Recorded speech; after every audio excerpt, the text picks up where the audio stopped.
नमो देवादिदेवाय त्रिनेत्राय महात्मने रक्तपिङ्गलनेत्राय जटामकुटधारिणे नमो देवादिदेवाय त्रिनेत्राय महात्मने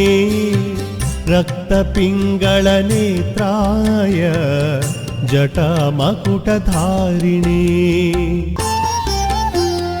भूतवेतालजुष्टाय महाभोगोपवीतिने भूतवेतालजुष्टाय महाभोगोपवीतिने भीमाट्टहासवक्त्राय कपर्दिस्थाणवे नमः नमो देवादिदेवाय त्रिनेत्राय महात्मने रक्तपिङ्गलनेत्राय जटामकुटधारिणे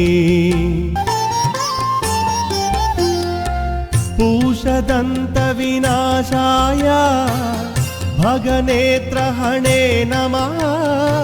भविष्यद्वृषचिह्नाय महाभूतपते नमः भविष्यत्त्रिपुरान्ताय तथान्धत विनाशिने कैलासवरवासाय करिकृत्तिनिवासिने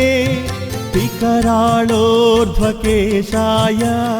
भैरवाय नमो नमः पिकराळोर्ध्वकेशाय भैरवाय नमो नमः अग्निज्वालाकराळाय शशिमौलिधृते नमः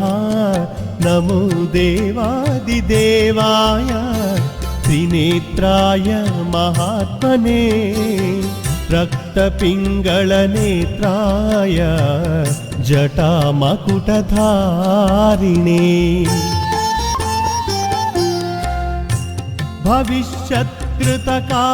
भविष्यत्कृतकापालिव्रताय परमेष्टिने तथा दारुवणध्वंसकारिणे पिग्मशूलिने धृतकङ्कणभोगीन्द्र नीलकण्ठ त्रिशूलिने प्रचण्डदण्डहस्ताय बडवाग्विमुखाय च वेदान्तवेद्याय नमो यज्ञमूर्ते नमो नमः वेदान्तवेद्याय नमो यज्ञमूर्ते नमो नमः दक्षयज्ञविनाशाय जगद्भयकराय च विश्वेश्वराय देवाय शिवशम्भो भवाय च कपर्दिने कराळाय महादेवाय ते नमः नमो देवादिदेवाय त्रिनेत्राय महात्मने रक्तपिङ्गलनेत्राय जटामकुटधारिणे एवं देवैस्तुतः शम्भुः उग्रधन्वा सनातना उवाच देवदेवोऽयं यत्करोमि तदुच्यते यत्करोमि तदुच्यते